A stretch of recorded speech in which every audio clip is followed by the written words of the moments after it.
Current trends in the management of sickle cell disease. Are we making headway as a country? What is going on in the world of management of sickle cell disease in Nigeria? If you've been following this program, I'm sure you've seen us with other guests talk about sickle cell disease time without number. Otherwise, you probably know one person or the other who is suffering from the condition called sickle cell disease. Or you've also heard the marriage counselors who say people who are ASAS or ASSS in terms of the genotype shouldn't get married. Today, we'll be looking at current trends in the management of sickle cell disease. Good evening, everyone out there. My name is Dr. Kevwe Ogidigbe, and it is with all pleasure that I welcome you to your #1 health show on West African TV. Lifeline, reaching you from the Lagos Network Center of the NTA2, starts right now. Joining me in the studio is a very good friend of mine and a colleague, someone who's is presently in the corridor when you talk about management of sickle cell disease, especially in terms of current management practices. He is currently the head of clinical services with the Sickle Cell Foundation of Nigeria. I am talking of Dr. Ajibola Sanda. Welcome to the program, Dr. Sanda. Thank you very much. It's a pleasure to have you. Yeah. Now, current trends in the management of sickle cell disease. Would you say as a country we are making headway? Is all this brouhaha that's going on in the health industry in Nigeria affecting the management of sickle cell disease, as it were? Well, yeah. Every year all around the world, June 19th is celebrated as World Sickle Cell Day. Of course. And the NGO which I work with, Sickle Cell Foundation of Nigeria, we have a program that we do every June 19th. So this year the theme of the program was bone marrow transplants, the future of sickle cell disease. As we all know, sickle cell disorder, the only current cure for it is a bone marrow transplant, which we are trying to now bring to stay in Nigeria, because to say that we've never done a bone marrow transplant in Nigeria is a lie. In University of Benin, they've had 3 successful bone marrow transplants. You don't say? Yes, at the University of Benin. Although the funding has been an issue, so the last transplant done was in 2013, and the program has kind of slowed down a bit in its pace. But we as a foundation have been able to sponsor 42 Nigerians to Rome with an institute in Rome called IME, where we have had bone marrow transplants for the 42, and it was successful. So as regards current trends in management of sickle cell disease, yes, Nigeria as a country, we are getting there, and very soon I think we would be at par with any other country in the West. Oh, it's amazing to hear that all the happenings with the health industry in Nigeria is not affecting the management of sickle cell. And like you said, we are talking about current trends today. Yeah. And bone marrow is just the way forward, isn't it? Yeah, it is. Nigeria as a country has the largest burden of sickle cell in the whole world. In Nigeria, it is approximated that 150,000 babies are born each year with sickle cell disorder. You don't say. And we have about 40 million Nigerians who carry the S gene in one form or the other. So it might be AS, SC. We have 40. So that burden is the highest in the whole world. So it is safe to say that we should be the ones leading in Africa. Yes, and in the world in the management of sickle cell disorder as it is. But with the way things are in this part of the world, we sometimes don't have access to the kind of funds that we will need to carry out adequate research and funding for the cure for such disorder. Sickle cell bone marrow transplant is the only known cure for sickle cell disorder, but it's expensive. So it's not available to the average person. I was going to come For to instance, that. In the US, a bone marrow transplant will cost you about $500,000. Yeah. In the UK, I have a friend who is currently at Birmingham Children's Hospital. A bone marrow transplant is £300,000. You don't say. Yeah, so in cheaper societies like in India and all of that, you can get it for about $45,000 to $60,000. So it's not a cheap procedure. Even before the procedure, the whole amount of tests you have to do will cost you close to about 2 million naira. So it's a procedure that, even if we bring this procedure into the country, there will need to be a lot of government funding and assistance to subsidize this and make it available to everybody.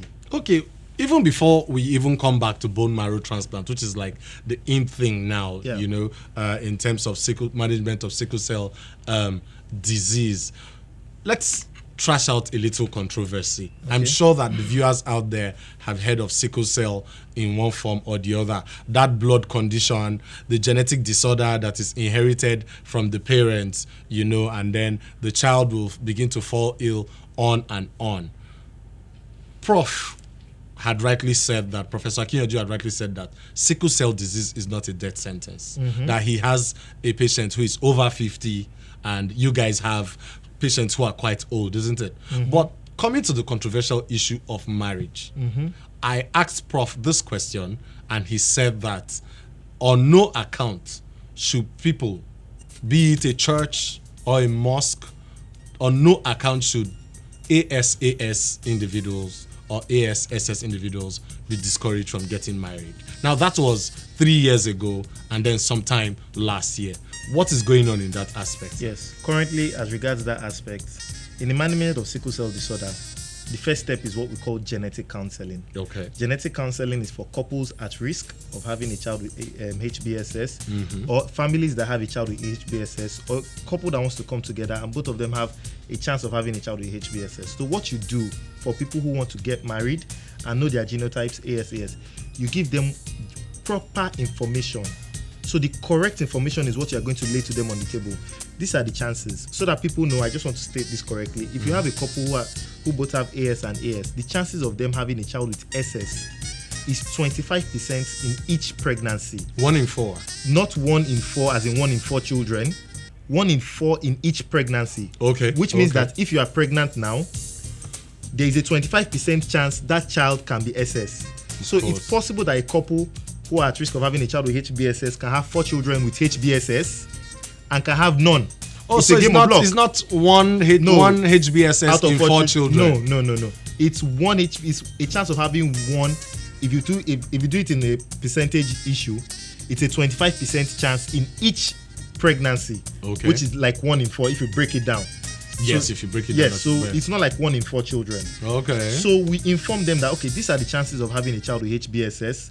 If you have a child with HBSS, these are the things you will need to do. These are the steps you will need to take to make sure that your child is healthy and lives a good life. And as we have said, sickle cell disorder is not a death sentence. In fact, currently in America, the average lifespan of a person with sickle cell disorder is 63 years old. You don't say? In Nigeria, the average lifespan of the average healthy, fit Nigerian is under 50. Of course. Yes. Of course. So it's not a death sentence. You have sickle cell disorder patients who are professors, lawyers, billionaires, people really doing well for themselves. So people who fall in love can go ahead to marry, isn't it? As long as they get the adequate information and are ready to, face whatever comes their way when it comes their way. But it is not a death sentence. Okay. Now, we've trashed out that issue of love. Let's come back to the clinics. Yes. Are you people beginning to see more children coming down with sickle cell disease? Well, in terms of clinic inflow. Will I say more? Yes, we are seeing more. We are seeing newer cases every day. Okay. But I think it's because there is now a lot of awareness and information. So people now know, this child falling ill, let me take him to the hospital. Let's see what is going on with him. So you see even the downtrodden people. And then, there's a lot of information about sickle cell disorder out there right now. And I must commend the Sickle Cell Foundation because, we've come up with a lot of preventive measures to make sure that these people can live a fully healthy life. For instance, we are one of the few centers in the country that have the transcranial Doppler machine. As it is well known, children with HBSS between the ages of 2 and 16 are at risk of having a stroke. So with the transcranial Doppler, we can detect any child who is at risk of having a stroke. When you say transcranial Doppler now, you mean like an ultrasound scan that can look at the blood vessels in the head, isn't the brain. It? Exactly. It's an ultrasound scan put at the temple over here, both on the left and on the right. Okay. And it checks the blood vessels supplying the brain. And with that ability, it can detect a child who is at risk of having a stroke. If we now get such a person who is at risk of having a stroke, there are a lot of stroke preventive measures we put in place that will prevent a child from having a stroke. Like I tell my patients every time during counseling, a child having a stroke and not having a stroke is like night and day. So we put all of this in place. Also at the Sickle Cell Foundation, we have what we call the prenatal diagnosis, where we can check the genotype in utero of a fetus between the age of 8 to 14 weeks. Well, before we come to prenatal diagnosis, let's dwell more on stroke. Yeah. You understand? Because as it were, information about stroke is not out there. I know someone who had not had a crisis in quite a while, but once he went to do checkup, apparently he was at risk of a stroke. What does this stroke actually mean? Good. A stroke, just like we see in adults, Yes. it's a vascular injury to the brain, which means that one of the blood vessels supplying the brain has suffered an insult, such that it now affects that side of the brain. So if it's on the left side of the brain, So probably there's a blockage and blood is not getting elsewhere. Yes. So if it's on the left side of the brain that is affected, the right side of the body, you would have what we call paralysis. And these children would actually come down Yes, they will actually come down with the stroke like you see in adults. and they start dragging the one arm and one leg. Exactly. And they will need to start undergoing constant physiotherapy. Quite devastating, isn't it? Very for a devastating. family? Very devastating. Because apart from just affecting weakness, it can also affect the child's productivity in school. So it also Speech affects the is learning, there. speech. Some of these children doing so well in school, now doing very badly. So it's something that you need to watch out, especially in children who are at risk. So the age bracket between the age of 2 to 16. Oh, I see. Yes. And this procedure is inexpensive. It's just 5,000 naira a session. Oh, are you serious? Yes, and outside the country it's 300 pounds. I think 300 pounds is about 90,000 naira now. Yes, get Yes. into that. Yes. Get into that. So it's- Okay, very well said. Now you were talking about the prenatal diagnosis. Yes. Why is there need for prenatal diagnosis in the first place? Now it has been found that children with sickle cell contribute a very high percentage to the under 5 mortality in the country. I see. And most of this is because parents, caregivers, health practitioners are not aware of the genotype of the child when they are young. So a lot of preventive measures are not put in place. The adequate vaccines to be taken are not being given. So if we do prenatal diagnosis and you know that, okay, the child you're having is going to be HBSS, you get ready for the child. So you know when the child is born, Yeah. you give your pneumococcal vaccine, you watch out for the child, you make sure the child is properly hydrated, you prevent malaria by using mosquito treated nets, you at least register in a registered certified sickle cell clinic, which you attend once every 3 months, and you see that most times these children do well, the crises are not so often, and the chances of mortality are almost zero. Especially when they pass that 5-year mark, Yes, isn't it? especially.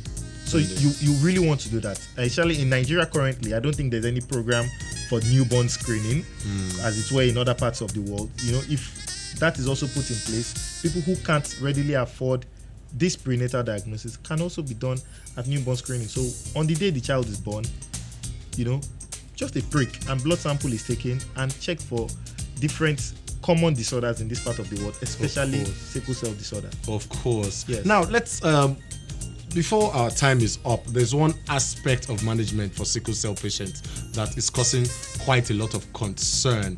Not like directly it's life-threatening, but it's devastating, it's uncomfortable, and that is leg ulcers. Yeah. I have people who have had leg ulcers, and they ask me, and I'm wondering, since the leg ulcer, like in layman terms, sore, when you have sore in your leg, big sore is refusing to go. Yeah. Since the leg ulcers are as a result of ischemia, if these people are if they up their PCV levels, if they get adequate blood transfusion regularly, can that not cure the leg ulcers? What's the problem with leg ulcers? The cause for leg ulcer in patients with sickle cell is generally unknown. Most people would just come up with not like it's ischemia. Yeah, they're just different hypotheses Okay. of different pathophysiological causes of it. It could be trauma, it could be vessel, it could be ischemia, as you rightly mentioned, you know. So the cause is really unknown, you understand me? But what we say is, if you notice any injury, especially around your ankles, immediately go to a health center, go to the hospital and start treating it immediately, because it is better when it is small and it is easier nipped in the bud when it is small. But to say the cause is known, truly, it will be very false. So there are just different schools of thoughts as to what causes the leg ulcer. So it's best that if you notice any tiny sore, either from trauma, it could be a mosquito bite, it could be a boil, it could be directly hitting your leg, you go to a hospital immediately and start having adequate daily dressing of that leg. Make sure that the leg is free from infection. So if you need antibiotics, your doctor will prescribe that for you. So do you know any patients who've had leg ulcers treated completely before? Oh yes, at the Sickle Cell Clinic, at the Sickle Cell Foundation, we have a dedicated leg ulcer clinic. Oh really? Yes, where we attend to close to about 20 to 40 patients a day with chronic leg ulcers, some of them 6 years, some of them 8 years, and we've had some of them that are completely healed. Do the plastic without surgeons breakdown. have a role to play here? Sometimes. In terms of grafting, sometimes. Yes, sometimes if you do grafting, it tends to accelerate the healing rates.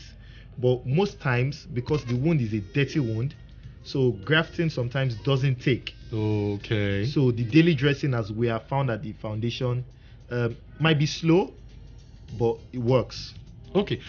Talking about yes, you are talking about bone marrow transplant, but now you have also identified that it's quite an expensive procedure.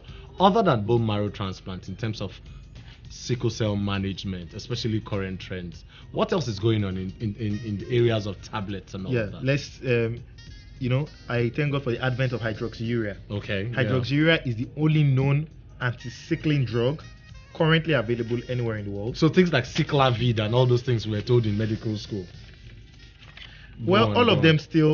Everybody has their own drug, so to speak, as to what their drug can do. But currently, the only known research drug that I know of that is an anti-sickling medication is hydroxyurea. And how hydroxyurea functions is that hydroxyurea helps by boosting the fetal hemoglobin, which has a high affinity for oxygen and for nutrients. That's the hemoglobin, that's pigment that carries oxygen when in children, isn't it? And well, Dr. Sanda, you've spoken very well, and actually you've generated questions from viewers out there. We have Jane from Okota saying, good evening, doctor. Please, is there no other option than that can function well like the bone marrow transplant for those who cannot afford such price? Yes. And that's what we were talking about. Yes, hydroxyurea. I have patients on hydroxyurea. I had a particular patient. He was 32 years old. He was having crisis every other month. He needed hospital admissions. I'd had about 20 pints of blood transfused in over a year. We investigated him properly, checked him out, commenced him on hydroxyurea therapy. The thing about hydroxyurea is your patients tend to stop coming. It's a good thing because they start feeling well. Oh, okay. But hydroxyurea needs to be prescribed by a medical practitioner who is well informed about the drug. It's not an over-the-counter drug, isn't it? Not really. Well, quickly moving on. Mike from Ikmonri is asking, what is the first treatment or first aid to give to a child having an attack before taking him or her to the hospital? An attack, it depends on what you mean by an attack. So are you talking of a painful crisis? I'm sure you're talking about pain. The crisis. At your clinic you might have been given ibuprofen syrup, paracetamol syrup. He's asking for first aid. Yeah, just ibuprofen, paracetamol syrup first. But I always advise, if you're uncomfortable with how your child is at home, that's not a child to be treated at home. Take him to the hospital. Well, talking about crisis, we had not mentioned crisis as it were, and it's good for us to mention what are some of the most common causes of crisis. The most common causes of crisis that we see, first of all, infection. What infection is predominant in our environment? Malaria. So that's why they are put on a malaria prophylaxis to take every day, like Paludrin. They are advised to sleep under mosquito-treated nets. Second thing we see is dehydration. So that's why you tell them you must hydrate yourself properly every day. In terms of water drinking. So you must take at least 3 liters of water. What about when the child says, I don't like water, I don't like water? Yeah, ways the mothers can always do it. You mix it with Ribena, you give Nutri-C, even if it is milk, as long as it is water. Even I might find too much water uncomfortable. But of course. Mothers have to tend to improvise. Some sort of fluid, isn't it? The second thing is stress. So it could be physical stress, it could be emotional stress. All this could lead to crisis. So those are the 3 major things that would cause an individual or a patient with sickle cell to have crisis. Okay, we'll come back to some of the common symptoms for them to say, we are talking about crisis. How do we know when this person is crisis? But let's take this question. Gloria from K2 is asking, is it right to give a child with sickle cell raw ugu/vegetable, and how hygienic is that? I think people say ugu helps to build up the immune system and the blood count. Well, all of these things are just, does the risk outweigh the benefits? Well, fine. If it doesn't have any adverse risk to the child, if that ugu is properly prepared, yes, you can give it to the child. But there's no scientific evidence to say that vegetable, what we call ugu in local parlance, can up the blood count. But people say it, and then you find that some of these things do work. Okay. So yes, so being realistic on a day-to-day basis, you can say it's fine. If the child can tolerate it, well, why not? But instead, you could give the child folic acid, vitamin B, let the child eat well. So let his food have balanced diet. Let him have his veggies, his protein, his carbohydrates, and that child will be fine. Well, this question is from Sule. Sule is reaching us from Festac. He has said, can parents with low income manage his child with sickle cell anemia? Yes, they can. For instance, some of the patients I see at my Sickle Cell Foundation, I'm sure they earn less than 5,000 naira a month. Yeah, yeah. That's not even the minimum wage. Yeah. Come on now. So, well, I would advise such a person, come to the Sickle Cell Foundation. You would join the club. We have our dedicated sickle cell clinics, 5 spread around the country, where you don't just get free consultation, but you get free drugs to last you till your duration of your next clinic. Well, before our time is up, where is the Sickle Cell Foundation in The Lagos? Sickle Cell Foundation is located at Diaraba, directly opposite Lagos University Teaching Hospital, Luth. So you see a big brown building, Sickle Cell Foundation of Nigeria. And it's not expensive to patronize, as it were. Our services are all subsidized to the barest minimum. Okay. Well, time is almost fast spent.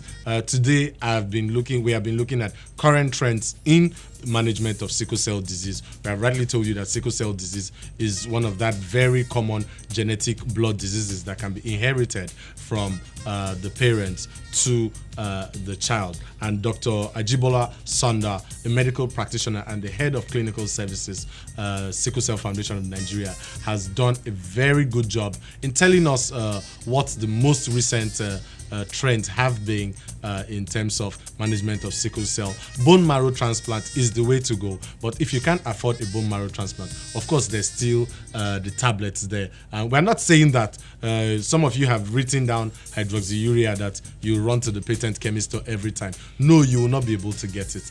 Go to the Sickle Cell Foundation at Idiaraba to be able to get appropriate management. The time is fast spent. You can follow this conversation or ask your questions on my social media handles. For those on Twitter, you can reach me at Dr. Kevwe, and for those on Facebook, you can reach us via facebook.com/Dr. Kevwe. Ensure to like us. Now, Jibola, a parting word for everybody. What would you say is the most important thing that people should know about when it comes to management of sickle cell in 2016? Sickle cell, my parting words would be: sickle cell disorder is not a death sentence. Of course. If you have anybody who you know has sickle cell disorder, let the person register in a dedicated sickle cell clinic, as this has been found to increase productivity and life expectancy of the patient. Of that patient. Yeah. Thank you very much for coming to the program. It's been very wonderful. Thank you. I mean, much. we've not said half of the things in your head, Yeah. as it were, but we have to call it a day here. Viewers and friends out there, I'm afraid that is the most we can take on this episode of the program. Until same time when we come your way next week, ensure to remain blessed.